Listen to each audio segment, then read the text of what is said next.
The tattoo community, where artists, collectors, and the curious are invited to share, inspire, and ultimately learn and get better tattoos. This is the Reinventing Drawing Group Sunday edition with Jason Leeser. And if you are interested in beaming in, then you should be headed to the, oh shit, I'm going to have to set it up real quick, but head to the events section in the Reinventing the Tattoo app, and you will be able to get the Zoom link. The app is available at, well, either the app stores. Pick your poison, either the Apple Store or the Google Play Store. And if you do a search for Reinventing the Tattoo, you can give it a download and check it out. It's pretty awesome. There's like no politics or food pictures yet. It's all tattoos. It's pretty fun. And the goal isn't to keep you addicted to your phone for our advertisers. The goal is to keep you addicted to inspiring, awesome events. Like the one we had yesterday. We did an Equinox Festival. You could see some of it looping in the background. If you check out the Inspirational Library and that community, you can also go to community.reinventingthetattoo.com and bypass the app stores, and then you just have your ISP spying on you, sending out your... Anyways, point being is community.reinventingthetattoo. If you check out there's a link right there for the Equinox Festival replay. It's an hour and a half of Android Jones doing amazing visuals and Aja Lu doing a live soundtrack. And then I think right below that video, there is one of the extended version, which has a little short interviews with the artists. And then we had an art jam. And there was, I think, like 9 or 10 awesome artists invited to paint, and they had all sorts of interviews. It was pretty awesome. You could always catch the latest programming at the Reinventing the Tattoo community or the brand new Reinventing the Tattoo YouTube channel. Brand new, depending if you're watching it now. If you're watching this 10 years from now, then it'll have grown into this massive epic channel, and you'll be like, this isn't brand new. Point being, it is brand new, so please give it a follow, share it around, subscribe. It's we're building up. We're specifically not webcasting out on some of our other channels to focus on the Reinventing the Tattoo channel. Okay, other awesome upcoming events that are happening live. This Tuesday, March 23rd at 2 p.m., we have a tattoo history. This is like ancient tattoo history with Aaron Dieter Wolf, who is a prehistoric archaeologist. So we have got... Actually, well, I'm not going to share the screen, but you can check out the event schedule. It's pretty cool. We're going to dive into some of the oldest archaeological finds. Again, it's an inexact science when you're talking about mummies that are 2,000, 3,000 years old. So it's pretty awesome to see the mentality behind studying that. So anyway, so that's on Tuesday. And then on Wednesday, March 24th, we have at 4 p.m. As part of the Reinventing the Tattoo business interview series, we have Jesse Smith coming on, and we'll be talking about landing your dream job. Jesse owns a very reputable, awesome studio with lots of amazing artists. He also travels around the world doing guest spots and conventions, and he talks to other shop owners nonstop. He's a great person, a great thinker, and he will have great insights on how you could either attract the right artists or you could land your dream job. Okay, real world events are slowly but surely coming back online. We're hearing more of them that are happening. The ones that we're officially planning on going to or doing will be, let's see, we've got the second week of October. I think it's going to be the Sunday to Wednesday. We need to confirm it, but we'll be doing a Jiminy Peak BYOB. Bring your own brains, brushes, booze, bud, berries if you're a vegan. I don't know. We're not going to do anything crazy. A lot of the webcasters are ecstatic to come in and webcast from there, but like we're not selling booths. We're not selling tickets or nothing yet. We'll officially have the dates, and then let you know if you want to just kind of show up, get a condo, and paint outside with everybody. We'll see what we can do with the vaccines and stuff. That's in October. November, we are headed over to do an official Reinventing event over at the Brussels Tattoo Convention, November 12th to the 14th. So it's not too late to get your passports and get your tickets. If you're European, we are ecstatic to catch up with you again. And we will be doing, Friday, Saturday, Sunday events. We've got Nick Baxter joining us. We have Ivana. And then I'll be doing a seminar. We'll be beaming in some of these art jam things, and I don't know. We'll have a lot of fun. There'll be a lot of Reinventing member meetups. We'll do a meetup on Friday. We'll have an exclusive subscriber session at one point, and then anyways, so that's in November. That should be working out okay. And then next year we'll be hitting some of the bigger international shows. Hell City's happening, and we haven't been able to get our condo for that yet because it's a little too early, but we're trying. Anyways, Let's see, what else do we have? This programming and replays and all of this reinventing the tattoo community is free thanks to our sponsors. We have inkjet stencils, so you can treat your tattoo reference either on your iPad or on your computer, and then using their inks and an eco-friendly Epson printer, you could print out your stencils. Saves your hands, saves you time, saves you money, and if you are like Andre Malcolm, you could print out back pieces and sleeves all in one shot. Imagine that. Might not use it often, but when you use it, man, it's gonna help you. So we've got inkjetstencils.com. We've got loosescrewtattoo.com is always looking for awesome resident tattooers and guest artists. They're a wicked busy shop, so be good at taking clients that are coming in from the shop, black and gray color. And if you are interested, they've got health, dental, paid vacation, all sorts of 401k, all sorts of benefits, so that if you want to like buy a house and raise a family and shit and have a like real legitimate job, it's a great place. Full crew of awesome people. Check it out, Loose Screw Tattoo. Rawpigments.co. You want to check out their inks. You can get some samples if you check out the Equinox video, if you click on that link inside of the Reinventing app, you can get some samples of the of the raw pigments, as well as some Cheyenne cartridges and some other goodies. It's got a pretty good goodie bag. So if you if you go to reinventingthetattoo.com/Equinox, then you can watch that replay, and then at the bottom of the replay screen is the form for the goodie bag. Anyway, so that's raw pigments, rawpigments.co. Definitely check them out.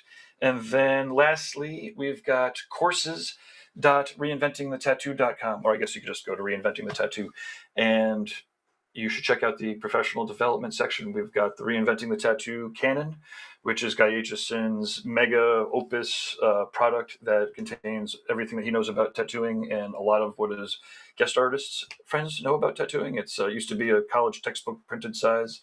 After it was a 3-ring binder. Anyways, point being, go to reinventingthetattoo.com. If you're a tattooer or an apprentice, there are courses, there are packages and subscriptions. You should definitely check it out. And lastly, our affiliates. Ecofriendlytattoosupplies.com has some links that go out to eco-friendly tattoo supplies. And then the Fireside Tattoo Network, check out their podcast and YouTube channel. They are always interviewing loads of crazy, awesome people. And I think there was one with Carson Hill talking about the Numa machines. I think it's a 2-parter. It's definitely worth diving in. Carson loves to talk about tattoo machines, and it was a pretty awesome set of interviews. And now I am going to hop into the background and get this Zoom link into the event section, so that if you are interested in joining us, which we hope you are, then you can go click on the link. Awesome. Take it away, Jason. Thank you. Very welcome, Gabe. Thanks a lot. Welcome back, guys. Sorry I was out last week. I wanted to give a very grateful thank you out there to Ricardo Sertivant, who was kind enough to take over and host last Sunday's drawing group. I heard it went pretty well. I don't really remember too much from that day. I think I popped in at one point in time. It was a long day. We'll leave it at that. There was lots and lots of bourbon involved, and it was just an interesting day, as things usually tend to go during weddings. So, it is what it is. But yeah, welcome back, everyone. I hope everyone's doing well. And just working on this week's Garuda mask. Just hammering out the outlines now. I started to work on a brief color study of it, but didn't really get too far, and thought, okay, well, maybe if I redefine the edges a bit and really make like a really nice clean line drawing like I'm used to working off of, maybe that'll be helpful. I've usually found it to be helpful in the past. I've got my little reference image up here. So I always like to work off of certain boundaries, including in tattooing, right?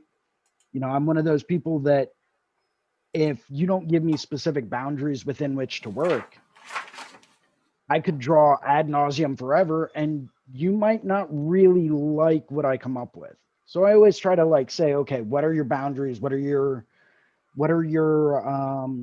you know, borders, what are your hard stops, what don't you like, what do you like? Let's get into the nitty gritty of this, because I want to provide, the best possible tattoo for whoever it is. Um, that's just kind of the way that I do things. This week's exercise is more or less on color, and the fact that I haven't really started that too much doesn't really bode well for me, because I'm kind of under the gun and I've got a whole bunch of things going on today. I did want to give a quick mention for people that might be in or around the Pennsylvania area. I don't know how many people might be in attendance or willing to take a drive out. But I'm going to bring up a link in just a second for a show that I will be working at, which should be pretty fun. It's Cool. called the Battlefield Tattoo Expo. I'm pulling the website up right now as we speak.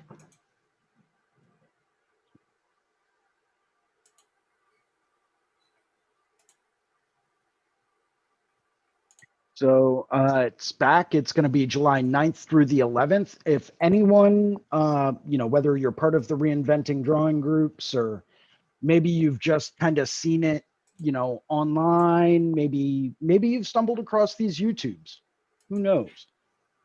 But should you guys want to stop by, say hi, talk shop for a little bit, I'll be there all weekend long, working along a coworker of mine named Joe. We both work at the Inkwell Tattoo in Southampton, PA. Booth prices, if you're interested in working at the show, they're really reasonable. And it looks like they're going to have a pretty decent lineup this year. A lot of the people that were supposed to work at it last year decided just to kind of carry everything over. It's been a great show in the past. I haven't really had a chance to check out their website too thoroughly, so I'm not really sure what's in these galleries. But usually get some pretty decent people that show up. Yalzy's usually there. Anyone that knows or has ever met Yalzy knows that he is a very knowledgeable, very awesome dude. So just kind of wanted to share that with everyone and see if anyone wanted to meet up. If you do, that's great. If you don't, that's totally cool too. I know July is still pretty early for a lot of people when considering going to a large convention, a large show. And trust me, I totally understand that. Hopefully, if all goes well, I will be completely vaccinated by the time that happens. Um, who knows what's going to happen though? I'd love to say that everyone should be there and be able to be safe. I can't guarantee it, obviously, because it all kind of depends on you and your own philosophies on vaccines and getting vaccinated and all that kind of stuff. So, maybe that's not your thing. Totally fine. It's just something that I would be doing, and you know what? I'd love to get other people to stop by and say hi. So, as I mentioned before, if you're in the area, I believe it's out in Gettysburg. Feel free, stop by, take a look, say hi.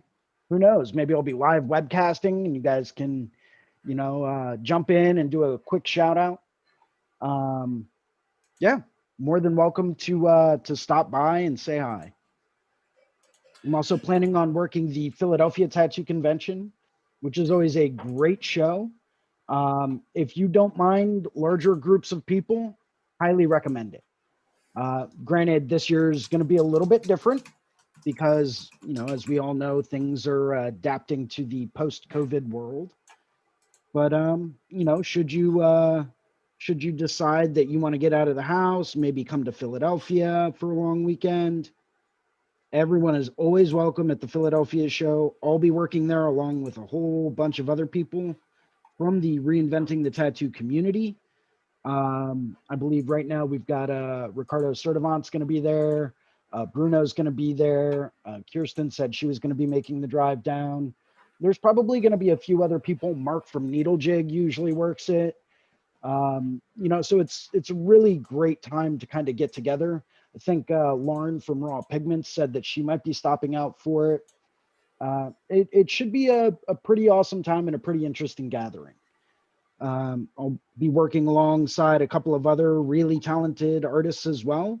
So as always, feel free to swing by, say hi, talk shop, maybe get a tattoo while you're there. I almost always try to reserve usually at least one full day just for doing walk-up tattoos.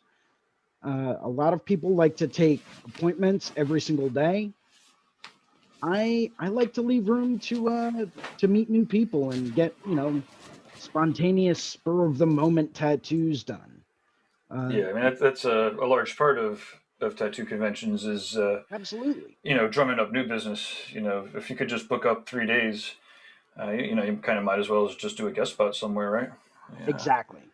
But So I I mean, always obviously try on to, like Fridays, it's good to book like Friday yeah, because it tends to be a little bit slower. But a lot of people I know will keep their Saturdays and Sundays open, and and book them on Fridays or Saturday.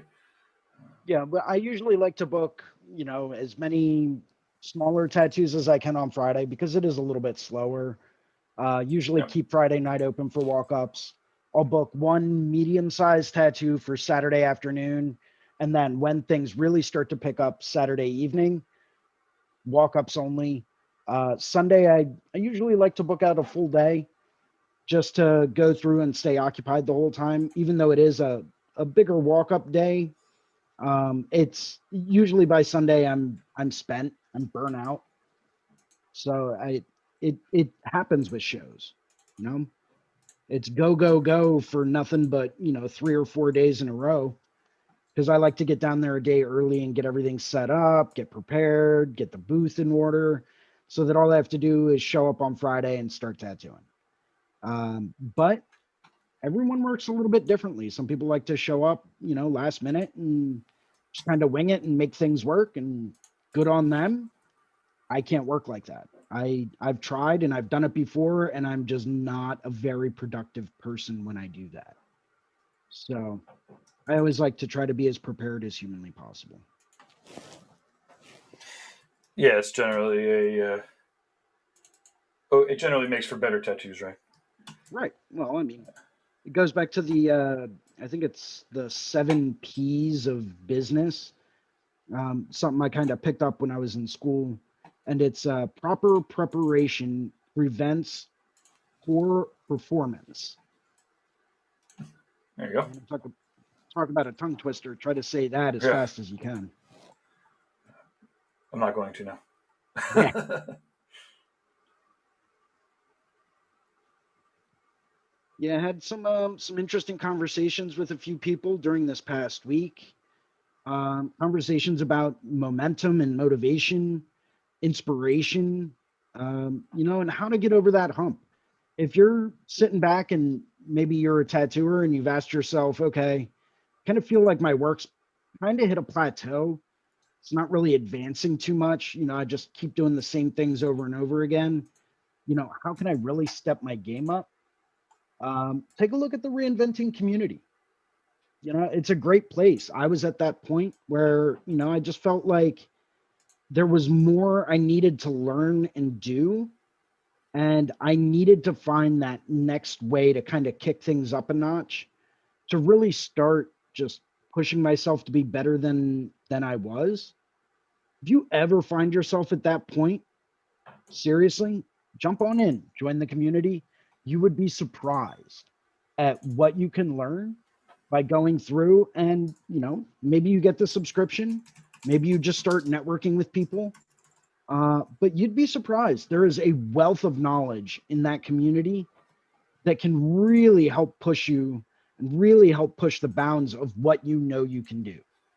The information's there, but it's not like it's just going to be given to you. You have to seek it out, you have to participate, you have to get involved. It's like anything else in life. The more involved you become, the more you're going to learn and the more benefit you're going to get out of it. Yeah, it always surprises me when people sit down and or people hit me up on Instagram or Facebook and they're like, oh hey man, like, you know, could you give me some pointers or something? And it's like, well, I don't think so. You know, how about you seek out the information and go through a proper apprenticeship first, then reach out to me. you know? And practice every day. Yeah. Draw your butt off. If it's not digital, it doesn't have to be digital. Draw by pencil. Take a stick from the yard, burn the end of it so that it's blackened with charcoal. Draw on that, draw with that. There's always different types of art you can do. You just have to be creative enough to find it, right? I mean, before there was pencil and paper, people were grabbing pieces of charcoal and drawing with that in notebooks. There's always a way to create art. The question is, are you going to sit down and find it? It's just, where there's an artist, they will find a way to make art. They will. They have to. It's kind of in our genes. And I don't know like which gene it is that dictates whether or not we're going to be an artist. But it's in all of us to kind of accept that and move forward. We will find a way. But it's momentum. Keeping that momentum is something that's the secret to it, It's the secret I've found, at least, is keeping that momentum, creating art, keeping everything going. And if you find yourself at a point or in a position where you're not motivated to do anything, and maybe you have hit some creative type of a block, which we all go through, right? We all go through those periods of time where we sit back and we say to ourselves, like, I got nothing. I just don't want to draw anything. Like, nothing's clicking right. I don't know what's going on or what's happening, but it's just not, something's not there, right? We all hit that point at some point in time. Me personally, what I found is go out and connect with other artists. Get inspired by the work that they do. When you do that, you would be surprised at how quickly that can turn around, right? Because you might go and hang out with someone that does glass blowing or another type of art that you don't do. Well, by doing that, you're going to turn around and you're going to say, wow, that was a really amazing experience. I really loved, joining that guy for that glass blowing section. Or maybe you're lucky enough to find someone that does blacksmithing, right? Which, by the way, is not very easy. Not that I'm a blacksmith or anything, but everything I've read up on with it, it's ridiculously time consuming and very, very tricky. There was actually a place not too far away from me that offered I think it was a 3 or a 4 day intensive course on blacksmithing. Oh, cool. I almost signed up for it. It's a lot of work. Like, that's That's the thing, right? It's like, it's easy to sign up, but it's not easy to like practice all the fucking right. time till you get good at it. You need the right tools, the right instruments to do the right job. Yeah. I've had a couple friends that have done that. One of them he's making armrests now for people. Forge of the Giant Spain, I think he is on Instagram. Really? Yeah, yeah, he's doing I've some got a pretty sick coworker ass that's armrests. looking for a new armrest. That's why I asked. Yeah, I mean, it's pretty big. Forge of the Giant's Bane. He was an old client of the old shop that I used to work or that I used to own. So there's some of his clients don't like me very much, but whatever. Let's see here. Forge of the Giant's Bane. Fog Blacksmith. Here, I'll fire him up here so that we can check him out. Awesome.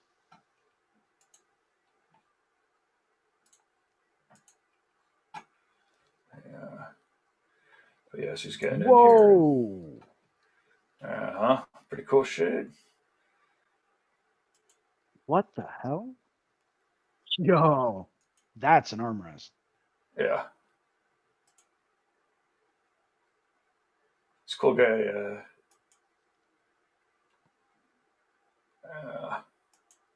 Yeah, so he's like working at a real blacksmith shop and fucking. Let's see Where's if we he get located? some. He's in Massachusetts.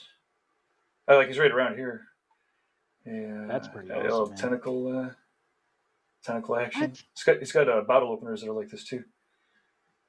I'm trying to find some shots of. Some more of these things here. Look at all this. It's pretty cool. Yeah, and That's he probably picked amazing. this up like 5 years ago, maybe. I don't know. I guess yesterday was my first day back. It was 7 months. Yeah, he picked it up. You know, not like a million years ago. Huh. Yeah, fog. Never thought about looking up a blacksmith to have a custom armrest made. Yeah. Well, he's. I mean, he's a tattoo collector who got into blacksmithing and was like, wait a minute, I've got a lot. I mean, I got most. A significant amount of his friends are in the tattoo world. So Yeah, I've heard of tattoo collectors and tattooers picking up things like hand engraving. I know huh. Adam Guy Hayes does that, and some of the stuff he's putting out, it's really awesome. Yeah, he's great. What's his Todd Adam? Halbatti, he's another one. Adam Guy Hayes. I want to pull up Adam, but Adam Guy It Hayes. should There we be go. yeah.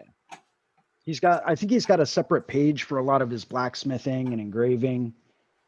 He's a tattooer. He used to be located in New York. I think Oh he yeah, relocated to Denver. yeah, yeah. It does great work. He Yeah. almost did a seminar with us at one point. Yeah, I got to watch him work a few times as I was up at Red Rocket Tattoo in New York City. Oh yeah, sure. Stopped up there to get some work done by Fibs, and he was over there working in the corner, and kind of went over and just said, "Hey, can I watch you work for a little bit? I love your stuff." And he's like, "Yeah, look at the work you're getting done." Hmm. It's like, "Yeah, I know, but like, I really like your stuff too." He's like, "Well, get tattooed then. You can watch me the whole time." Oh, that's cool. That's a cool feature. Yeah, pretty accurate too. Yeah. Getting photos like that is real tricky. Huh. That's neat. Yeah, super talented guy. Yeah, yeah, I shit. love his tiger heads, man. Yeah. Look at the detail in that guy.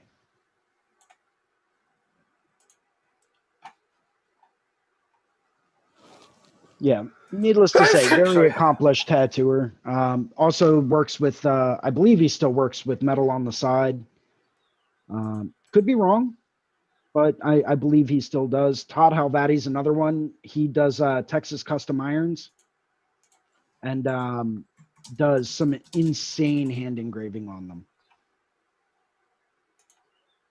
I tried to pick that up and tried to get into hand engraving at one point, and that was not. I mean, it was a good idea. It was a nice hobby, but it was tricky. Yeah, look at some of that stuff, Yeah. man. Oh, bam. Yeah, some of the slickest tattoo machines you will ever find. Now, is he They're just all engraving, or is he handmade, making the one at a machines too? time. He's No, he making the makes machines. machines. Yeah, cool. Yeah, he just got into hand engraving, on top of being a machine builder. And he's Yeah, been building machines for a very long time. yeah, cool. Yeah, he's like, these machines clearly are not taking me long enough to make, so let me add on another 30 hours of machine. Exactly. Well, 30 is a very quick time for Yeah, doing all of that work. yeah, I I was mean, just you throwing can numbers tell out he of my put some ass. love into that. Yeah. That's almost one of those machines that I would never want to use, though. I would buy it and put it in like a glass display case, right? Yeah. Yeah. Uh, Yeah, that's just yeah, look at amazing. look at the scale work. Look at the intricate scale work on that. He put some love into that machine. Yeah, what's Corey Norris? What's Corey Norris's dad's name? Oh Fuck. my lord. I'm not gonna. I'm not gonna do that here. He also does some Jerry uh, Norris. there we go. Yeah. Whoa.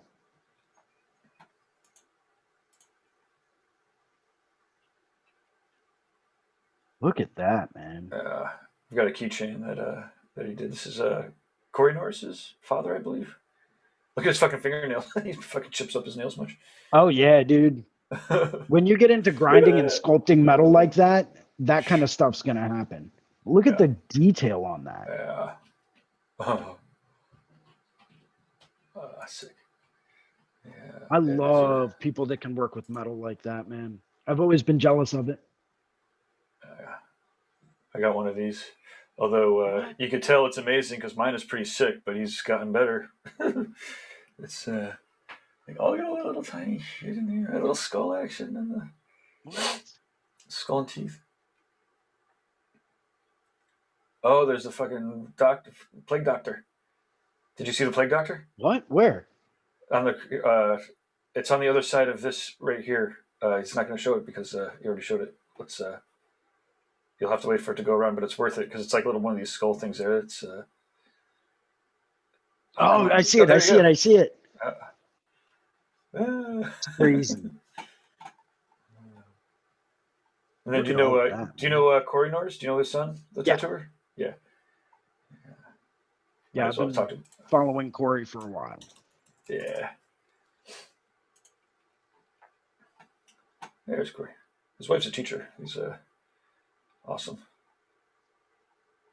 So clean. Yeah. You know, I think it's something that's starting to be lost on a lot of people nowadays is they keep looking at rendering and how well a tattoo gets rendered. And I think this was actually brought up in the drunk critiques, you know, and I think the jury is still out on how some of that micro realism, you know, how long will that last? And I'm not saying that the people that do that are not talented. They are. They're unbelievably talented. But what's the longevity of that like, right? But people see the rendering in it and how well people can render in 3D. And I mean, to me, it's mind blowing because, you know, to do something along those lines would take me an absolute lifetime. Um, but, you know, these guys are executing it in a few hours and they've got little tricks up their sleeve and, you know, it's absolutely incredible, right? Okay. But Let's see. from what I know, it needs to be done at a certain size. So this is speaking of micro Oh, tattoo like realism tattoos. degrees. Well, you know, I think really the aging gracefully is the you know, obviously it's not all. I mean, none of. I mean, obviously, not all of any tattoo stays. It's, you know, Right. obviously with the traditional, that's well into the design or well considered during the designs. Um, but Look at that, man. That's insane. yeah.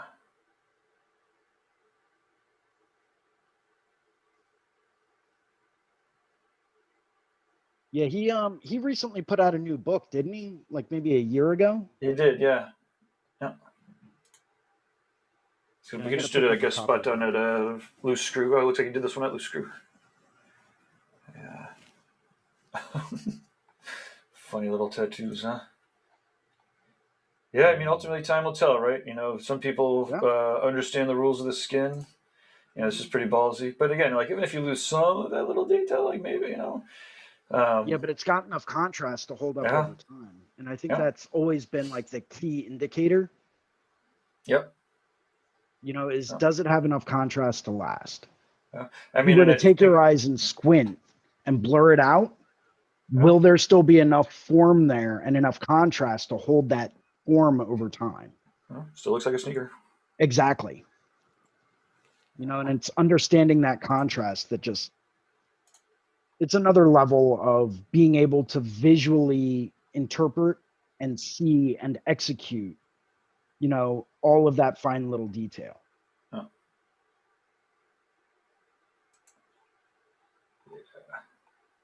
It's when I met Mike when he must have, was he still tattooing in his garage? He might have actually still been tattooing in his garage. The, it was a long ass time ago.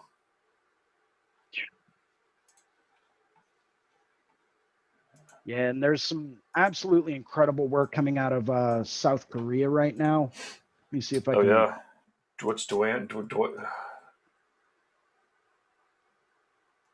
Yeah, Let me see if I there can is. pull one of them up. Uh, I'll just.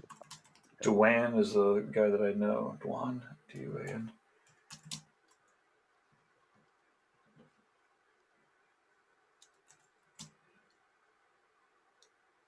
There's one guy specifically that I'm thinking of, and I'm pretty sure his name begins with a B.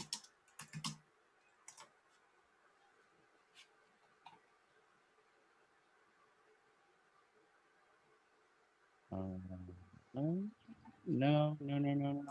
Well, maybe.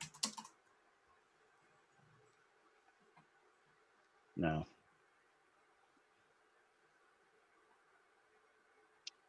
I know I sent something to someone in their messages. This might take me a minute, but one person I did want to bring up absolutely, I think I've been following his work for absolute years, is Corey Flatmo Oh yeah, at Florabella Studios. yeah. Insanely incredible work. Just absolutely unbelievable.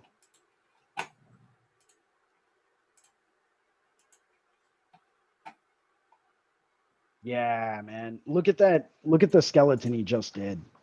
Look at the placement on that. It's just, it's on another level, man. And that's still a progress shot too. He says. Yeah. Yeah, he's a classic. He's too old to die young now. Yeah. Well, I mean, just Shit. look at the value contrast that he has in it Yeah, and his use of negative space. yeah, You know, he's completely and totally mastered, just the exceptional contrast and really great use of negative space. hmm. Really allowing a lot of those flesh tones to come through. Yeah. Yeah, just insane stuff, man. As Havag Tattoo says, so rad. Right?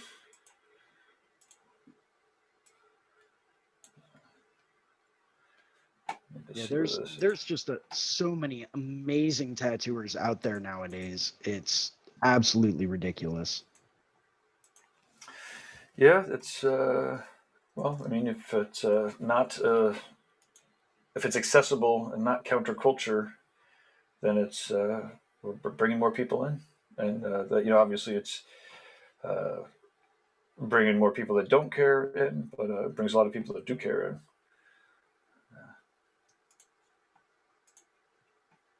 Yeah, and from all over the world too, man. I swear there's got to be something in the water in certain parts of the world. There Yeah. has to be. Well, I mean, it's just like soils. I mean, human beings, are basically, you know, plopped out like seeds, randomly through the world, right? So, there's ground that's nutrient rich and it's got great weather, and there's places that are, all sorts of, variations of, all the way down to, people land in deserts and shit, right? So, to your point, like, yeah, there's definitely people that end up, in really awesome places that culturally and naturally have, you know, a richer artistic culture history. Like, I mean, just growing up in Europe, you could tell that, Europeans have a different sense of, art and art history and art design and just art in general than, say, Americans. I mean, there's a lot of old art in Asia and other cultures too. I just have more experience with Europe, but you grow up, and whatever. I don't know. I'm not going to pick on, like, Kansas City or Denver or any of the new, the newer American city, and then you go to, Edinburgh or Prague, or Berlin. Maybe Berlin got bombed out a lot, but it's still pretty old. Like, the point being is, like, there's just, almost no comparison with the architecture and the art history. Um, and again, not to take anything away from Native American art. Like, obviously there was plenty of art and stuff happening, here in Americas. But it's again, it would be a different art sensibility. Um, I think this is the guy I was originally thinking about. Maybe not.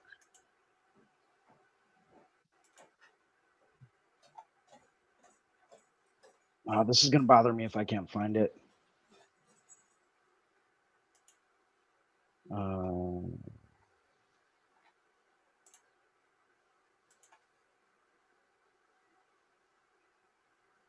Oh, the days of Tattoo Artist magazine. How I miss you. yeah, I remember that we had a Tattoo Now sponsored a Tattoo Artist magazine launch party for the first issue down in Georgia. Yeah, that's when we met Russ. Yeah. I wasn't. I actually wasn't there. I guess I was beaming in, or I was calling in. But good friends of mine were playing the rock show for it.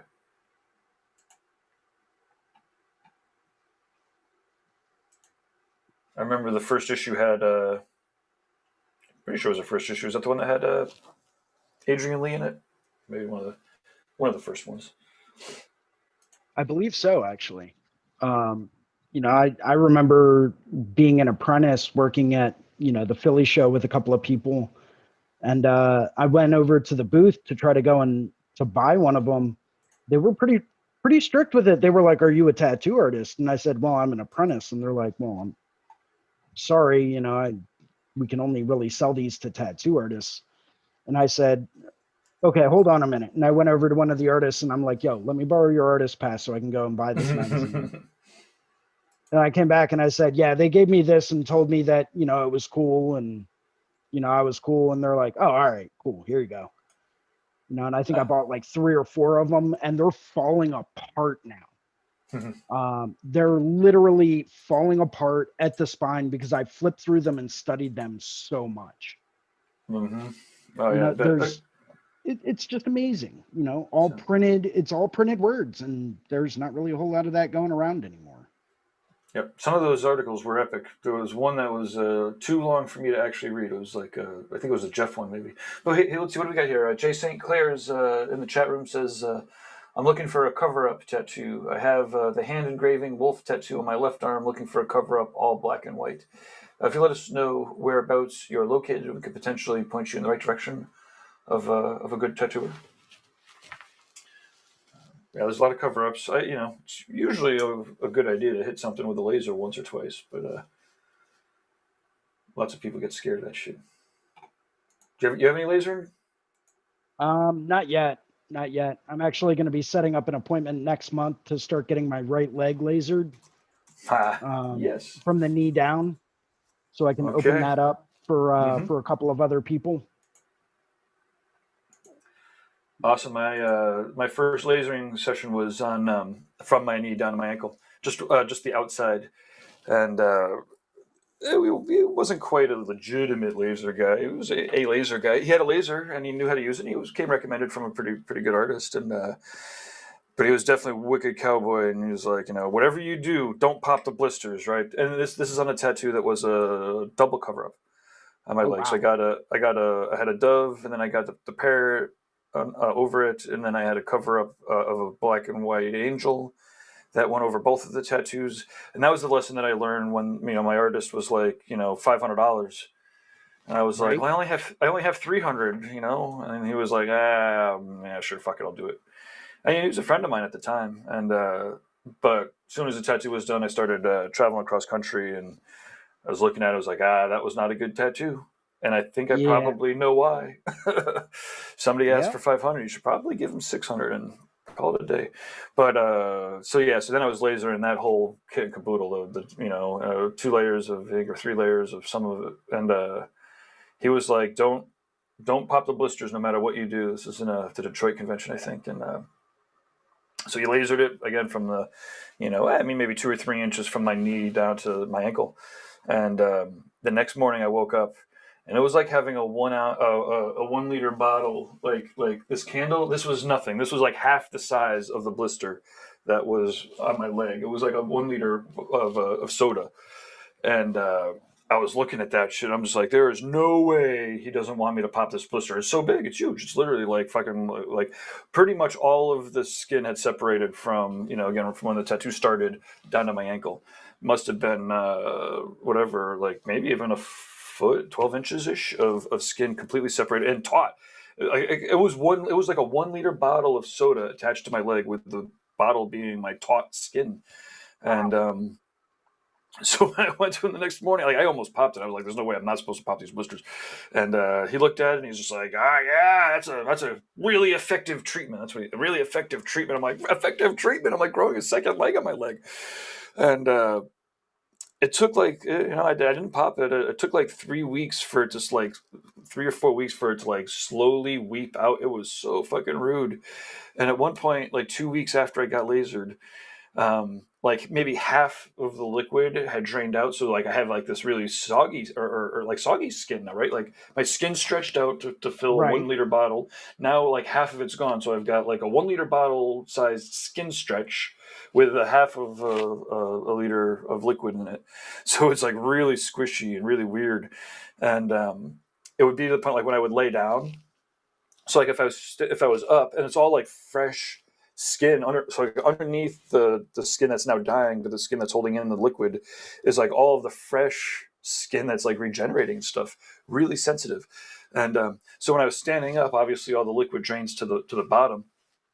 When I would lie down, all of the like if it was like this, when I lay down, all of the liquid would like go up through the skin, like underneath Oh, underneath the blister skin, but on top of all the sensitive skin, and I could like feel the liquid. It was definitely an experience, and that was by far the most effective laser treatment I've ever had, because I think mostly because it was, you know, the liquid, the blister juice was flushing it out for like 2 weeks, 3 weeks. Um, that'll do it. but that was crazy. I was, you know, so I lasered the hell out of that, and then it was kind of when I was having the opportunity to get tattooed by a guy, and Yeah. he was like, "Oh, it's okay." You know, after a year of that, he's like, "You want to, you know, you want me to tattoo your leg?" And I was like, "No fucking way!" I mean, not that I wouldn't have him tattoo my leg, but I'm like, I'm not gonna like the first tattoo I get from Guy Aegis is not gonna be on my fucking leg. And so then I lasered my arm, so I had all of this. Uh, Again, was like double, triple cover up, and actually, I guess it wasn't cover up. It was like rework. It was all good tattoos. They were okay black and gray tattoos that I had colored in really well. Everything was done professionally. So it was like 3 layers of inks, professionally, you know, tattooed, like professionally saturated. Like expert tattooers were saturating the fuck out of it. And then, but it was all angels and shit. So it was like I didn't really want it. And I thought that the color would help, but the color didn't really help. It was still angels. And so then I lasered that like 5 or 6 times. Like I lasered that to the point where Guy was like, "Don't laser that shit anymore. You're just fucking up your skin." Yeah. Um, but yeah, but then I was able to you know, get a full, you know, Guy Aitchison cover up that's, you know, on my forearm down to my hand, and I don't know how much you Oh, can all the really way kind of see around from too, here, but man. oh yeah, yeah. And when I was lasering all the way around, the blister would separate the skin, and at points the skin would separate all the way around. Um, but yeah, that's some of my experiences with the laser. Yeah, I've so I made the rookie mistake of, I was working at a studio back in, I was first getting my feet wet, fresh out of an apprenticeship, and I was working at this studio with a guy that, knew what he was doing. Well, at least I thought he did. You know, Ended up having some medical issues and, took some time off from tattooing for a while. And it was his first tattoo back. This guy had actually traveled to Switzerland to get his blood switched out.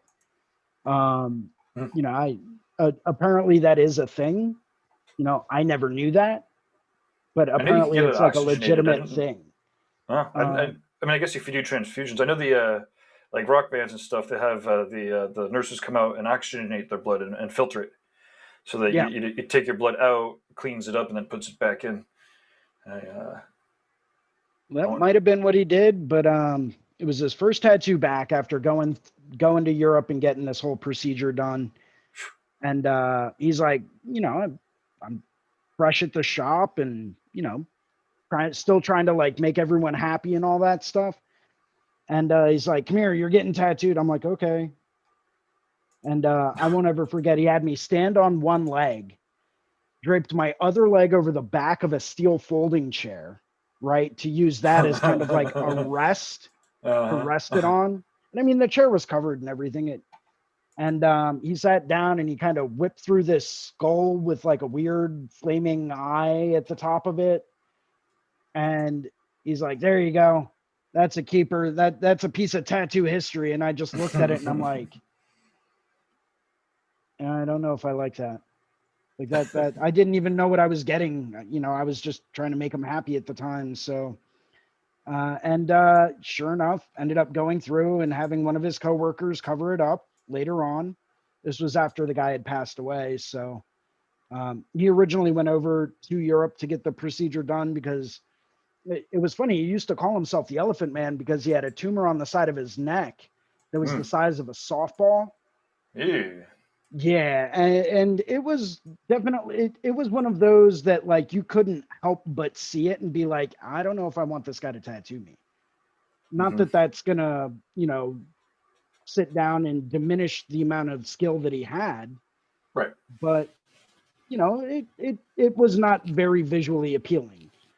So he was sticking to clientele that he had that was established clientele over the years. And knock on wood, nothing like that ever happens to me. But I ended up having this guy cover it up with and I gave him Guy's book Organica, Hmm. and I Hmm. said, "Okay, study this, let's do something like this," right? Like throw some ideas around, really look at it, really study it. I had just gotten a copy of Reinventing the Tattoo, the first edition when it came out. And I'm like, "Listen, if you want to borrow this, let me know and I'll bring it up here. And every time I come up here, take an hour or two, sit down, skim through it, read through it, like, you know, get some better ideas as far as like how he's executing this." Right. And he ended up coming up with something to kind of work it in and like mold it around it. Wasn't exactly the most effective cover up. And it definitely wasn't exactly anything close to what I was thinking it would be. So, it's like, all right, well, that tattoo's had its time. So now I got to go through and I want to get that lasered up because I've decided that I'm going to dedicate the right side of my body to more neo-traditional Japanese kind of style work. And now that sticks out like a sore thumb Hmm. and doesn't really go with anything else I have going on there.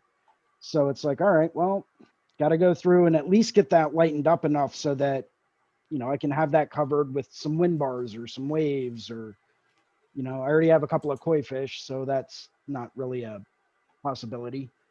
Right. Or dragon scales or a dragon, maybe fly out and have Bill Canales and Fibs collaborate on my lower leg, something along those lines. So, but I know I'm going to have to get some work done just because of how dark it is. And Yeah. the fact that I want to give them a usable space that they can go through and really have the creative freedom to do what they do to the best of their ability. I mean, yeah, ultimately, that's what it's about with cover-ups, right? Is your options, and Yeah. if you lighten stuff up. I mean, the best, obviously, the best methodology is to work with your tattooer on the design, so that you're only lasering the parts, and you're only traumatizing the skin where it's necessary. Right. Whereas, like just practically, it seems that unless the laser is really attached to the studio, you're just kind of lasering the whole tattoo. Um, Yeah. but on the other hand, it seems like one or two whacks is gonna just open up how many options you have. Two or three whacks with a laser, could lighten something up. But there's a lot of people that are afraid of it, and it seems definitely crazy, and it is actually a little crazy to have a laser beam, blasting out that ink from the inside of your skin. It's actually one of the reasons why the pigments are under attack over in Europe. Is Yes. when they get lasered, there's concerns over the carcinogens and stuff. Um, I guess at one point, one of their solutions was to have laserable ink or ink that's laserable. And I guess that's what they're. I guess it's one of the motivations of what they're trying to do is so that the people that have inks in them when they're getting lasered have less of a chance to get the carcinogens in there, or the heavy metals, or whatever the fuck. I mean, again, like I said, we're literally like blasting laser, at who knows what's fucking in the pigments, of the artists that put them in at the time, 10 to 15 years ago. Right. But Well, you actually touched on a very important topic there with the fact that the EU is starting to crack down on these pigments, not necessarily because they're not considered safe. When they go in their liquid form to do what they do in a tattoo, because they've done the tests and they've done the studies, and those chemicals are pretty inert. They're not really doing too much. But it's when you start to break that down in the skin using a laser, how does that change the composition of it? And does that then make it carcinogenic? Right. And yep. they're starting to go through and starting to ban these pigments, not necessarily because not necessarily because they're unsafe, but because there's not enough evidence out there to prove that they are safe. Right. So Yep. there's nothing that says that they're not, but there's nothing that says that they are either. So to err on the side of caution, I can kind of understand that. But when you're looking at it from such a substantial point of view, with no proof to say that, hey, this isn't safe, or hey, this is safe, that's where I kind of come into an issue with it, because it's like, how can you go through and do that, when there's nothing to say that it's totally fine? Yeah, well, it's all big. I mean, at that point, it's all big business and politics, right? This is where Right. this is where I, for better or worse, have to acquiesce and be like, look, man, I just don't play lawyer or politician games. Like, I love to study it, I love to think about it, but like, I every time I've been to court, I pretty much got my ass kicked. So I don't even have any fucking opinions on it, except for like if you better get a good ass lawyer if you want to, if you're going to court and you're playing that game, you better have some key players on your side. Right. And yeah, we'll see. Hopefully, I wish the what do you call it, the petitions and whatnot, all of the success that they could possibly have. Um, but usually by the time you're like, well, I don't know. I guess we'll find out how it rolls out. Hopefully, the tattoo world really does get itself out and turns itself out and signs the petitions, and the people understand that. To your point, there's tons of people out there with inks in their skin without adverse reactions. Although, to the point of the lasering, I guess there are, like I said, I just told you about, Yeah. cowboys with lasers will put, liter bottles of fucking blister juice in your leg. Um, yeah, it's a tough one. It's like no one wants to be regulated, but no one wants to but no one, you know, often industry won't conform until, it's made to.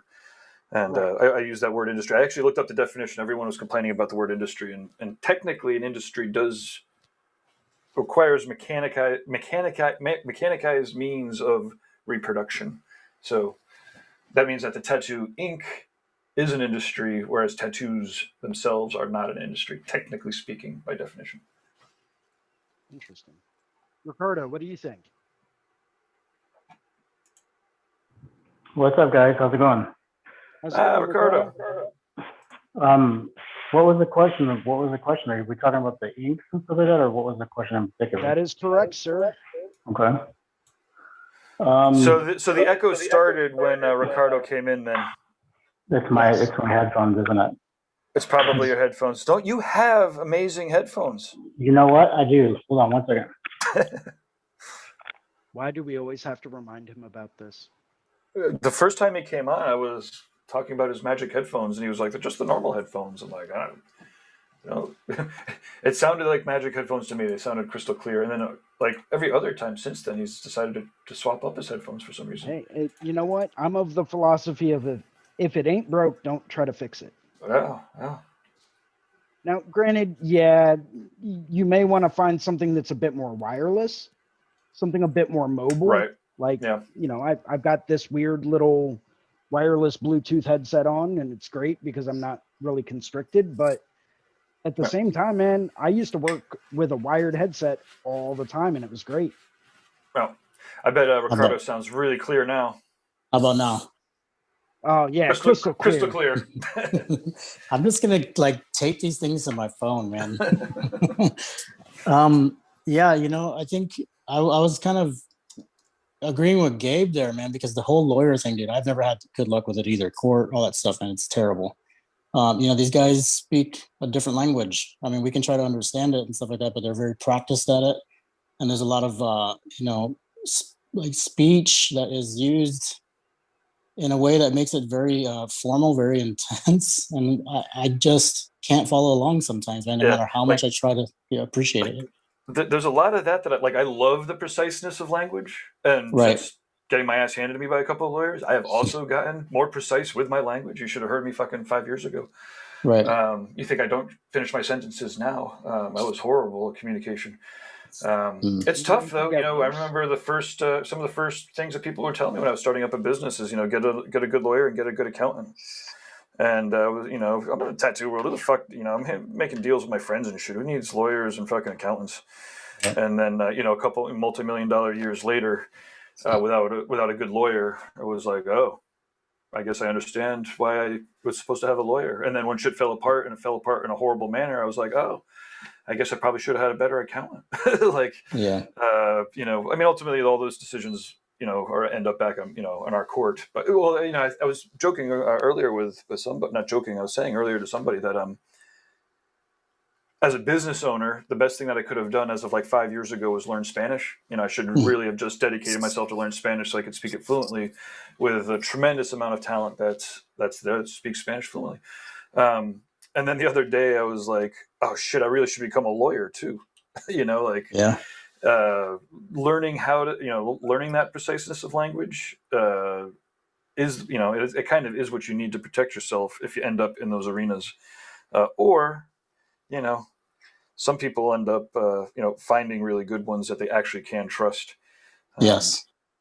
But just to wrap up this statement, the last time I was listening to a podcast where there was some really good people talking about that, the guy was like, oh yeah, I fucking married my lawyer. Or one person married their lawyer and the other person married their accountant.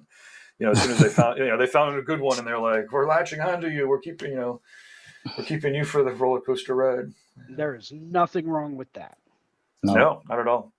I went the opposite route. My wife teaches infants. She's like basically a brain scientist and understands how the brain communicates right from the very get-go, and all the different languages and whatnot, which is fucking awesome and amazing. And not to brag, but probably the best mother I could have found for my child, because she's literally like a brain expert. But they don't pay infant teachers nearly what they pay lawyers. No. Isn't that funny how that works? It's horrifying how it works. Yeah. Yeah. Because she's like, over here creating a better society. You know what I mean? And teaching us all how to communicate on a whole nother level. Before they get into yeah. And then later on in life, we have to deal with the lawyers, man. It sucks. Yeah. Yeah, that's cool that she does that, man. How long has she been doing it? Oh, like 30 years probably, right? And Nice. a very long time. She's pretty much the only professional job that she's done. But yeah, she'll do consulting with Japanese educators and German educators, and the school of education that she enjoys the most comes from northern Italy, Pistoia and Reggio Emilia. It's really, again, it's taking an honest look at the way that the brain works, and then creating environments around it so that it's there's not a lot of baby talk, right? It's not babysitting. It's creating an environment that helps the babies engage with each other, and with their environment. And there's a lot of documentation, so there's a lot of, and frankly, I've pulled almost all the success that I've had, I've pulled straight from her lessons that she's taught me, and then meshed it with the lessons of tattooing, you know, in the tattoo world. But again, you know, using your environment as an educator, right? Like, you know, every part of your tattoo shop should intentionally be designed to educate your clients and your team. Yeah, absolutely. And you know, it took me a while to figure out, oh, that's what I'm supposed to do. And then a couple of years later, after that, I was like, oh, this is what I'm supposed to do everywhere in every aspect of it, right? And Mm-hmm. it's pretty cool, you know, and obviously the education part of what I do with the Paradise gatherings and the you know, and even this, my dedication to Guy, you know, comes straight from you know, from her influence. That's cool, man.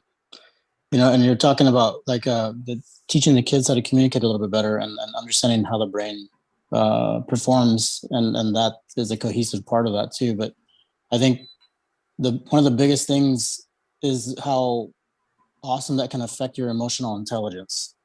You know? It's unfucking believable. I Yeah, mean, I you know know, because I got mine stunted. right, You know, like exactly. I see the shit that my daughter can understand and comprehend, and Yep. I'm like, man, it took me till I was 30 fucking years old to figure that shit out. Yeah. I feel you there, man. Believe me, because I'm still learning too. You know what I mean? And it's been an adventure for sure, but it is pretty neat and to see a person develop in a better way that with Yeah. those tools at their ready, you know. Well, yeah, So exactly. Like for me, I'm like, yeah, I'm always learning too, right? But like, I'm always learning because everyone kind of has different starting points, right? So like, you know, she's always learning too, but she's already learned things that, you know, again, like I said, just fundamental, like you were saying, emotional, intelligent things. yep. You know, you kind of grow up fucked up in weird spots. All of a sudden, you're just missing parts. You know that, you know, no one promised us a fucking complete, you know, safe, hopeful childhood or anything. Right. But it's amazing to see the difference of like, you know, a similar chemistry and brain in an actual loving, you know, safe environment, and how much more productive, how much more, Hmm. you know, like I said, like, you know, we're all of us are learning till the day we die, right? But the people that are get the leg up, and as I was talking about with Jason earlier, you know, you know, we don't get to choose where our genetics land our seed and egg. You know, like we just Right. end up in a spot, and like seeing what can happen if someone ends up in a spot with like, you know, two caring adults who are actually pretty intelligent and can set aside their own welfare for a kid, compared to like, you know, young kids that barely even understand who they are having kids. I mean, and Yep. again, there's no harm, no foul. Nature doesn't give a fuck. Right. And you know, I have really good friends that have had, you know, kids really young, of course, and it's just amazing. You know, the watching and seeing the differences in the environments and that it can have is pretty amazing. It's really frustrating to see it in action, and then to not understand why our communities and cultures don't actually value it. Right. Yeah, because you know, without it, what are we doing? I mean, we just expect to adult. You know what I mean? It's like, well, you know, I'm kind of fumbling through this, and if I would have had some, you know, more structure, it'd probably be a little bit of a different scenario entirely. You know, so Well, yeah, I feel you, man. so that's back to the art history topic earlier too. As I was Yeah. saying, the schools of influence are in Italy, or some of the major ones are in Italy. You know, and they'll have some of their schools will be in the museum. Oh, So there's like a, you know, the town museum, and you know, one wing is, you know, all of the exhibits and all of the stuffs, and then the other wing is the early childhood school, and you know, some of the other like tangible activities that are noticeably different will be, you know, they expect more from their kids, mhm. and so they have they'll have a spot, they'll have these like big rooms, these big ass playrooms, where you might have like, I don't know, like 40 or 50 kids to like, you know, two teachers or three teachers, like really low ratios. But you know, in these open play areas, the older kids, the 4 and 5 year olds, are like, you know, doing the bulk of the, you know, correcting behavior, right? So like if the kid's doing something that's not right, you know, the teachers don't just step in and, you know, say you can't do that, go to the corner. You know, they actually let the kids, the older kids, kind of come in, fix the problem, communicate a little. You know, obviously that's not like completely hands off, but Right. there'll be times where my wife will be doing consulting or teaching and or presenting, and she'll show like a 5 minute video of observation, And like you could see that the teachers will get really antsy after like a minute, and they're like, "How come you're not stepping in? How come you're not doing something? You're just like watching these kids, you know." And then a couple minutes later, they're like, "Okay, wait a minute, I think I'm understanding." And then like at 5 minutes, they're like, "Oh my god, they did it themselves," you know. And then it's but just having the mentality sometimes to step back and observe as opposed to like jump in and try to fix. But again, it's not like they're just like watching shit, right? They like set up the environment in a manner that's conducive to communication and whatnot, and into this, right? So it's not like Lord of the Flies. Let's just let the kids take care of themselves. Watch society just crumble. Right. As I was saying, that was a poor white trash fucking neighborhood I grew up in. That wasn't quite that bad, but yeah, man, it's pretty cool. I mean, they can figure it out. I don't want to use the metaphor of like the baby bird gets pushed out of the nest by any means, but sometimes, because sometimes that doesn't turn out so well for the baby bird. But well, that's the thing, right? Right. It's most birds, because that is just a natural function of the way the birds learn it. It's true. But yeah, it's like, when do you push them out, and like, are you actually adequately preparing things? And for me, that's the thing that pisses me the most off about those Facebook memes that are like, parents, it's not, parents should take responsibility for their kids, blah blah blah. I'm like, what are all the kids that don't have parents? Yeah, like, exactly. That's great. I'm glad you had two fucking parents that fucking obviously didn't beat you too much. Yeah. But like, not everyone has that, and it's so infuriatingly insulting for people to, your parents should teach you that. We don't need the government to do that. Your parents should do that. And it's like, well, that's awesome if that exists, but. Yeah, I agree with you, because a lot of people just kind of use it based off of their experience, and they're like, well, why wouldn't your parents teach you? It's like, well, my parents weren't around, dude. Like my parents weren't the same as your parents were, so I don't know what to tell you. Yeah, I agree with that completely, man. Well, and I think that it comes down to the base premise of the fact that we all have a different perspective in life, right? Yeah. And it's these experiences that we have that really truly form the way that we see life itself. Yeah, absolutely. We all have our own pair of colored glasses that we view the world through. And, those glasses can be tinted a single color just from having one bad experience with something, right? I know a guy that got tattooed 25 years ago by Jack Dracula. I don't know if that name rings a bell with anyone. No. Pretty well known in like Philadelphia and the surrounding suburbs back when it was like one tattooer for every 50 miles. Yeah. Guy used to work out of his garage, essentially.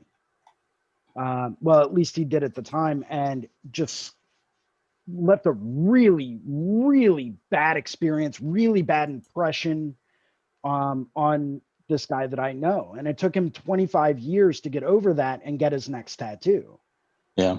And it's like, ever since he started getting quality tattoos, it was a bit different. I think the second tattoo he ever got done was done by Shane O'Neill. And bam. Yeah, that was a phenomenal experience for him and completely changed his perspective on it. Yep. And I think the guy's gone through to get tattooed by 60 or so of the world's best tattooers. So, nice. It never ceases to amaze me just how one experience, alone can completely change someone's mind. Right. But I mean, that's the power of tattooing, right? So on that fucking Facebook board you signed me up to the other day, man, I swear I want to fight fucking half the people on there. I mean, I don't. Yeah. But like half the people, I'm just like, this is why I have to get off the fucking internet and not to engage with it. But then there's also people, obviously, it took me like 3 or 4 days, and then I was like, oh, I get it. There are actually some real people that are on this board here. Oh shit, what we were just talking about, there was something that came up on that board that we were just talking about. So someone was like, I didn't get the memo where tattoos were like these life-changing events that can make you a better person. Right, because they had and then now the message that they got from the client, maybe a fucked up client. I don't know. The client was like, "Can you change my life for the better with a tattoo or something to that effect?" Right? It sounded like English may or may not have been their second language. They may have just been fucking with them. But the point is, the post was literally, did I miss the memo where like there's some magic to tattoos where they could change your life for the better forever? And I'm like, yeah, you must have. Yeah.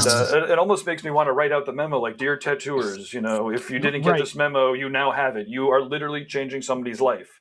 That can Yep. either be for the better or for the worse, or for the neutral, I suppose. But in this case, I think neutral is probably for the worse, unless they think better about themselves, and then then that mediocre tattoo might be for the better until they learn what art is and realize that it's a shitty tattoo. And point being is, like, the power that the tattoo has over the client for the rest of their lives is something that is unparalleled in anything else that really exists in humanity. And it amazes me that so many tattooers just don't even understand it, and it's And I agree with you, man. And I think sometimes it's like what we were talking about with the kids, somebody, not teaching them appropriately, or them not having the right environment to learn that sometimes even. I think some people are raised in the tattoo industry where that's the status quo. It's just, you're a dickhead, and what Sure. you do doesn't, and the way you act towards your client doesn't really matter as long as you get paid, yada, yada, yada. I happen to disagree with that because I think that it's very important to have the right kind of energy between the two people. And that's part of the whole introduction process, even, Yeah. see if you're, are my ideas vibing with your ideas? So are you getting along? I mean, don't get me wrong. I have zero knowledge about sports. I think the field goal is like whenever you hit the puck into the net or something like that, right? But That's golf. Let's not talk golf. yeah, exactly.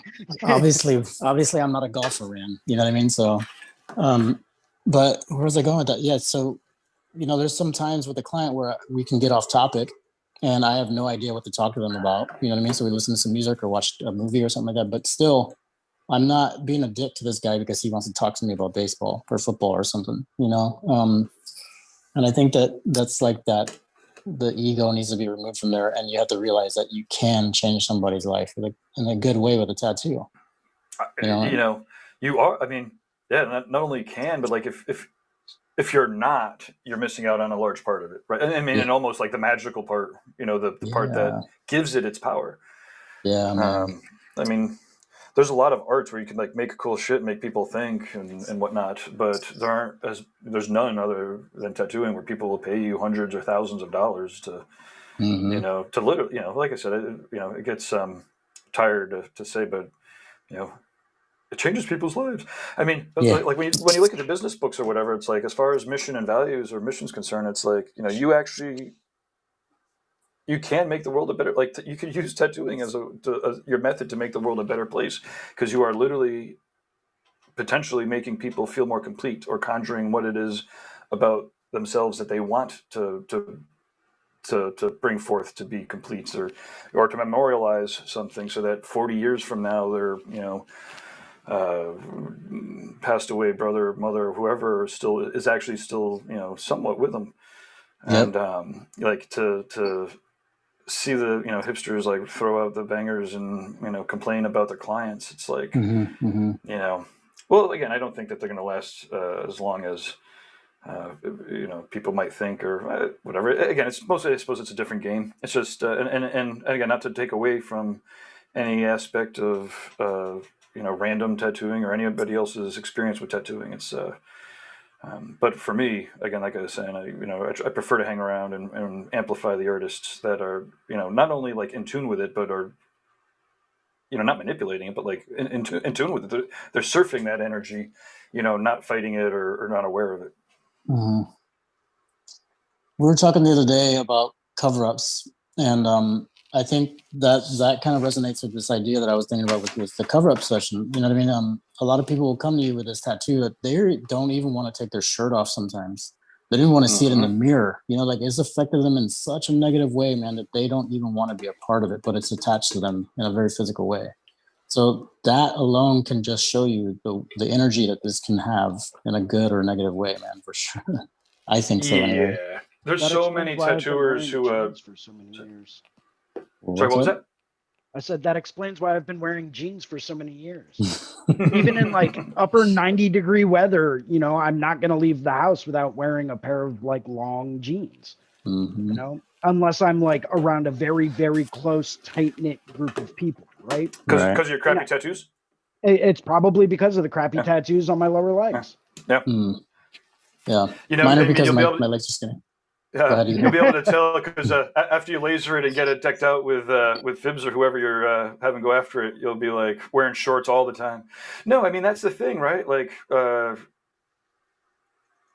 mean, yeah, I mean, tattoos will make you think differently about yourself, either in a positive or a negative light, you know, and that's where it's the responsibility to do what guys do and what you guys are doing to constantly better yourself. I don't know why you're doing it, but in part, you know, it fits in with tattooing because I think there's a responsibility to always do better. And again, everyone's got their own karma to pay off. Like if you're just scratching out of your house or whatever, I mean, everyone has the right to use tattooing however they want to. Like, but you have to pay off that karma. Like, you know, if you're doing that scratching out of your house and you hit the wrong biker, they might beat the fuck out of you. You know, or if you know you do get the disease or whatever, you know that is your right to be stupid, I suppose. Right.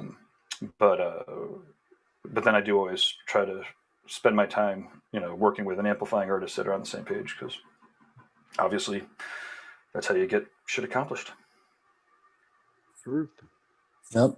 And you know, I caught you guys earlier while I was working, and Jason, I think you were talking about you know, the possibilities with the forum that we're on, you know, and like why you were thinking about getting on in the first place. And I agree to that, Gabe. It's like you look for ways to make yourself better, to be more involved with the community and everything like that, and those positive ways, man, and learn in the process. So yeah, gotta figure it out and make it happen. Gotta go for it, right, Jason? Absolutely, man. Yeah. And you know, the more it circles back, you know, the more active you are and the more you try to pursue this whole concept of I want to better myself and I want to better what I'm doing, not just for my own benefit, but for the benefit of potential clients, for the Yes. benefit of other people. Yeah. Like when you really start to get into that and you really start to expand on by bettering myself, I'm not just bettering me, I'm bettering the people whose lives I affect. You know, when you start to look at it like that, it has a profound impact. It really, really does. You know, and it can be the make or break, you know, of someone's entire life. You know, so why wouldn't I want to better myself to better other people's lives? That's awesome, Yeah. dude. I mean, that's like a life lesson, right? And I mean, one of the beauties of tattooing is it teaches us all these life lessons like really quickly and really, you know, again, because of the drastic nature of it and the magic that we keep talking about, like you're going to learn all those lessons really quick, you know, lessons that are hard to make or easy to make and hard to fix. You know, even just lessons like contrast or layout or testing the waters, like all of that shit. Like, you know, well, I guess to somebody's point earlier, I think I lasered off the first 10 years of my tattoos, you know, like I didn't, no one comes out of the gate understanding, you know, we don't get born learning the awesome nature of, you know, tattoos. And in some ways we almost have, you know, I mean, we're all talking about cover up tattoos because we made mistakes getting fucking, you know, shitty tattoos while we were learning what makes good tattoos. And no, I don't know. Fucking lost my point. Well, I think not just that, but also like the way your frame of mind might work even as you get older. You know, finding more things that you tie into, like as far as your environment, the systemic environment that we're part of too. You know what I mean? So we all change. You know what I mean? Our frames of mind change, or the events that happen in our life affect our decisions and our opinions and such. You know, even like we were talking about earlier, like our perspectives. So even if it's for those reasons alone, like you can change it up, and you can look to a person that you connect with to help you change that physical part of your body. So that's awesome too. But yeah, how was your guys' night last night? My night was long because I ended up sitting on a Zoom with someone until almost 2 a.m. I don't know what you're talking about, bro. Yeah, I bet you don't remember a whole lot of it. I felt a little sluggish this morning, that's for sure. Gee, I wonder why, Ricardo. I wonder why. I'm pretty sure, dude. I think I was just ranting, wasn't I? At one point in time, yes. In fact, I was just trying to humor you at one point because a lot of your thoughts weren't exactly cohesive. You know, a lot of it just ended up being like stream of consciousness. Yeah. Which, don't get me wrong, I appreciate stream of consciousness stuff, dude. I really do. You really gotta you have to open up and just kind of like let it flow. You know what I mean? Yeah. And like sometimes words don't really go with other words, and thoughts might come out in like 2 or 3 word fragments, but that's the stream of your consciousness. Yeah. And it was entertaining. I'm not gonna lie. Good. It was really entertaining at certain points. Good. At least we had that going for us. So that's awesome. That was a good time. Producing, I'm always, I enjoyed it this morning. Yesterday I'm, behind the computers. I actually, the one task that I had was really simple, which was the mainstream. Helping produce the art jam and doing the techie stuff. Just, whenever I'm doing any of these streams, I'm basically tuned in to about a third of it. I'm aware of like 60 to 70% of it. So like if there's any issues, I could usually tell from the tone and jump in. Like 30% of it I get to listen to and enjoy. And then a third of the time I'm like, calling people up, seeing why they're not on the fucking Skype or, what's going on. But this morning I was able to throw on I have these new headphones. They're Bluetooth headphones. They're fucking unbelievable. They're noise canceling. No, they're cheap ass. They're Lansony, Lasuniy. Luciny. I don't know. Okay. Is this gonna focus? Luciny. I don't know. They're like $40 on Amazon, but they're over the ears. They're Bluetooth, so they connect to my phone and to my iPad. They have noise canceling, which actually does cancel the noise. And I was able to put these on and then listen to it while walking around the mountain this morning. And then I'll be able to watch the visuals later today or tomorrow, I think, like in its entirety. But we've already had people talk about. Was that you that you had put it on for your client? Yeah. And they just kind of sat back and they were like, "Whoa." Right. What's this about? They might have also been stoned out of their mind at the time. But hey, they were enjoying it. I was enjoying it, just kind of chilling out, listening to it, because I love that kind of music to begin with. It just like helps me clear my mind and just focus in on and get lost into what I'm doing. And I find that that's usually when I create my best work. So they were tuned out because they were watching these visuals that were just throwing them for a loop. And I was tuned into the tattoo. So, I mean, it was beneficial for everyone. Yeah, cool. I want to get into I need to get this Oculus set. All that VR stuff, it seems fucking. I was going to say, man, working with the Unreal Engine and then getting into what Android Jones was doing, that was impressive to say the least. Yeah. Yep. Yeah. It's fun. I love the Unreal Engine. I remember playing fucking Castle Wolfenstein like back when I was a younger kid. Mm-hmm. Yeah. The young pup playing the young pup. Cool.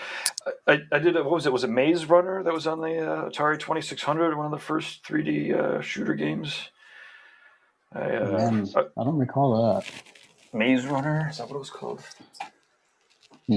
I love that, like watching the stories about people that used to program all those old games, the Atari 2600, and just the Atari myth, the Atari company myth, and that shit's fucking amazing. Maze Runner, Atari. Maze Runner gameplay, 1986. Oh, Tunnel Runner. Maybe that was one. No, it was a full 3D one. See here. Maze Runner. So they made a 3D. I never even knew that they made a 3D game. That's wild. Yeah, no, the Atari 2600. Let's keep in mind the quality standard of 3D at the time. Oh yeah, no. Yeah, it was probably it very well may have been a 2D mimicking the 3D, right? Because it was like the walls in it.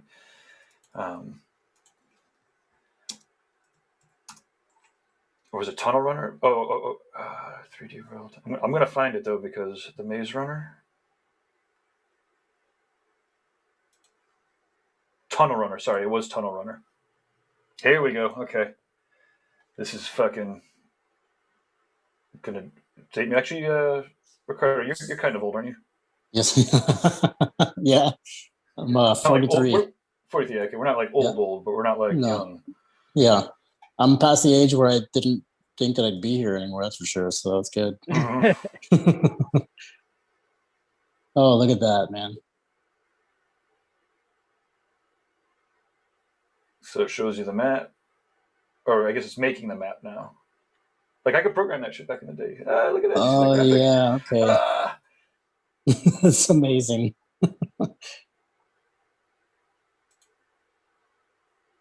I want to get some of this. Okay, it's coming up here. There we go.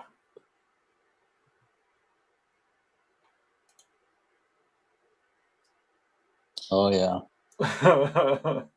Whoa. Yeah. This is the shit I was learning to program back in the day. Wow, man. Man, those are some hardcore 3D graphics, man. You know, it's every single time I've thought to myself, you know, I wouldn't mind going back and playing some of those old games for nostalgia's sake.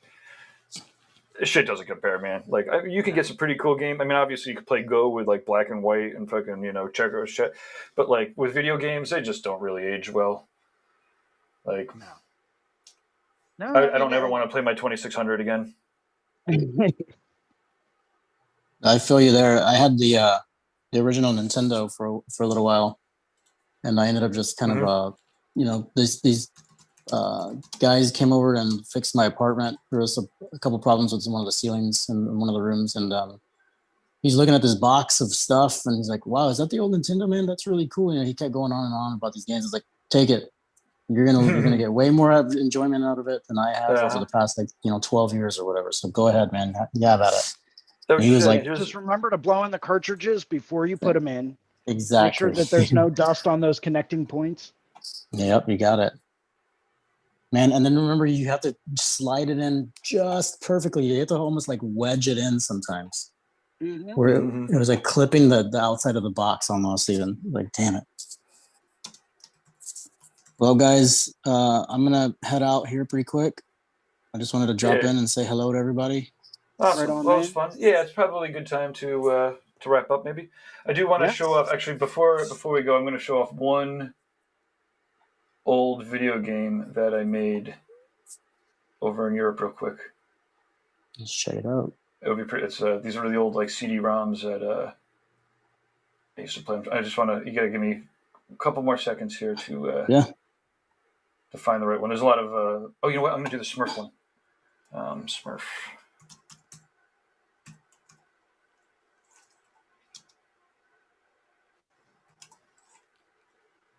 Evolution of Smurf games. You know what? I'll have to fire these up fucking later.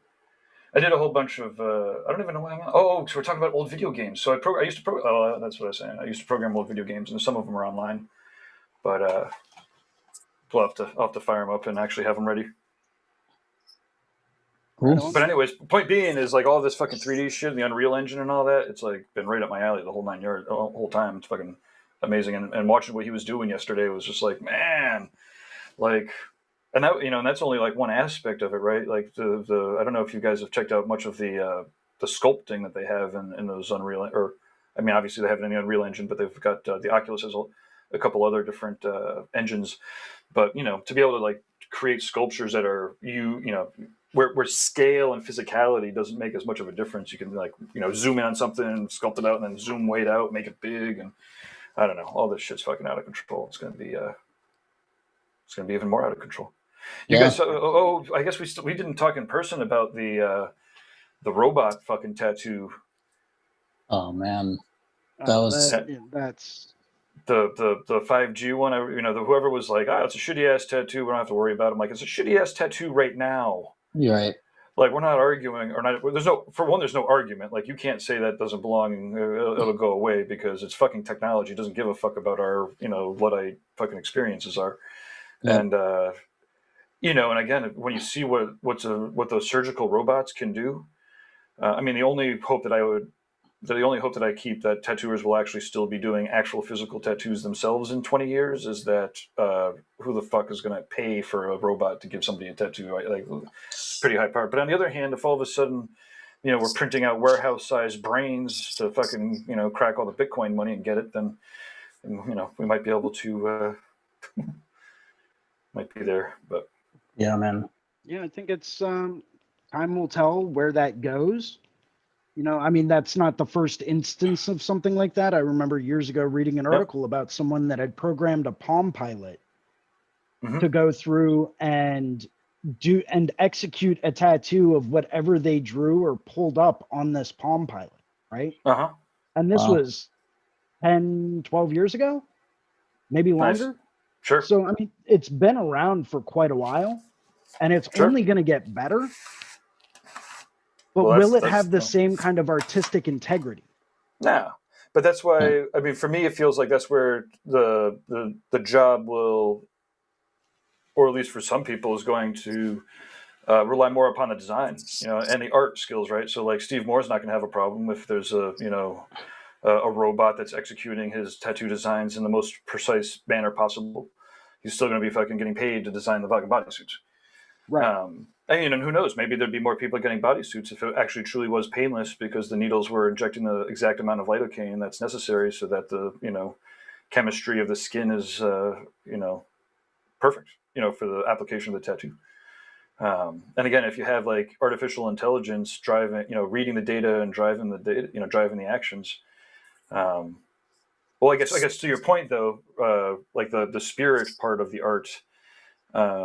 Obviously it comes across in the technical application, and if somebody can't apply a technically good tattoo, then it doesn't make a difference what they can see in their head. They can't actually do it. Right. But, if for the sake of argument, and I guess I would say for the sake of a, argument that's probably going to happen before too long, again, 2 decades from now, it feels like it would almost be impossible not to imagine a world where there'd be a robot tattoo application that I don't know, is at least accessible to rich people, if not just accessible. True. Right. Because the money that it's going to take to run some stuff like that is going to be incredible. So who's going to run it, and who's going to pay for that? Exactly. But again, that doesn't mean that in 20 years from now, like, now we all have computers, and 40 years ago it was like, no one could afford a home computer, and now we all have one, like literally we call a phone we call the massive computer in our pocket a phone, but it's not a phone. Right. It's a full-on multimedia device that links into the global network. So for me, so my holdout, my hope is it's just too expensive for people to give a shit about.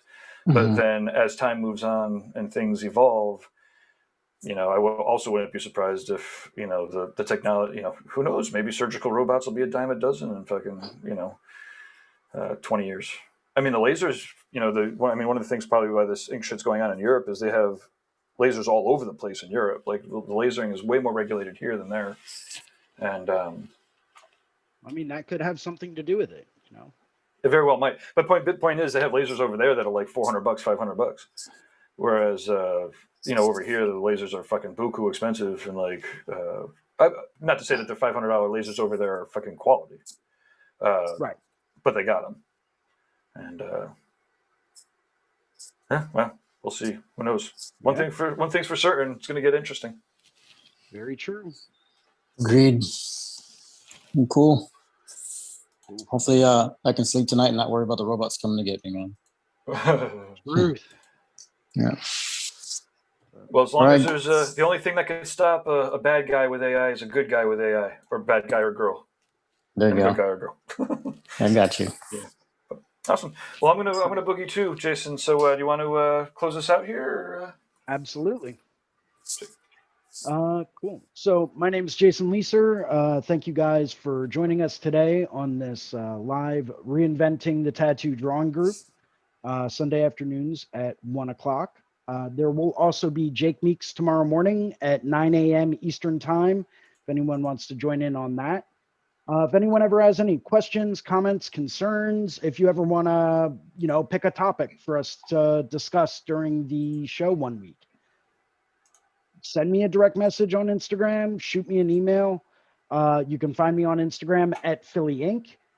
If anyone's interested in getting tattooed, by all means, I work at the Inkwell Tattoo in Southampton, Pennsylvania.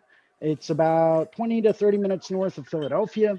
Feel free to stop by, say hi, stop by, maybe get tattooed. Who knows? I work with some really great guys, and we're always looking to do some more tattoos.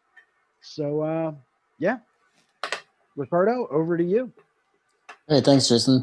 Man, I always appreciate being on the show with you, being able to participate in the conversation and everything. It's always a blast, dude. But my name's Ricardo Sturdivant. I work in Normal, Illinois. You can get a hold of me on Instagram at Candor Tattoo, and that's the name of my shop as well. So yeah, man, like Jason said, hit us up, see what's going on, drop a line, let's start some conversation and see where it takes us. Awesome. Well, hey, thank you very much. So on the way out, I am actually going to screen share some preview of the historical, prehistoric archaeologist who's coming on. His name is Aaron. Tuesday at 2:00, unless you're catching this way in the future and then you just want to watch the replay. But we're going to be talking about ancient tattoos.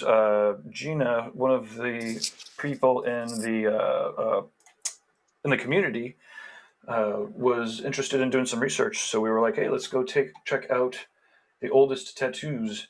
And so, yeah, this guy here is a historian. Well, I guess I'm not able to show close-ups. I'm just kind of, again, giving you a little preview here. But yeah, we'll be talking about the oldest known tattoos that exist, and then some of the, not the controversies, but again, because it's we're dealing with science that's thousands of years old, there's always controversies. We always want to make sure that the information that we're guessing at or estimating at is accurate and whatnot. But as you can see, this shit's gonna be pretty cool. This is some real academics coming in to share their knowledge with us, and we actually also have another ink expert. We have an ink chemist coming on, someone that's part of the not this controversy, but they are chemists that are working inside of the tattoo inks, informing Europe and some of the media. So I caught them on an NPR interview, and I think we're going to catch up with them next week. So anyways, we're loving everybody watching. We want to keep coming up with awesome, creative, educational programming based on tattooing. So yeah, last week was Mickey from the London convention, and then Android and Ajalou for the Equinox party. And then next week we've got archaeologists and ink chemists. So anyways, thanks again for everybody for tuning in, and for Ricardo and Jason for hosting this. And we will all catch up in the future. Oh, and I'm not clicking close out because Jason's got the control. I do. So thank you everyone for tuning in. Gabe, thank you as always for being here, for helping us host. Thank you to Guy Aitchison for basically brainstorming everything. So making it happen. Thank you very much, guys. Yeah. Thanks, Gabe. And yeah, we'll catch you. Cheers.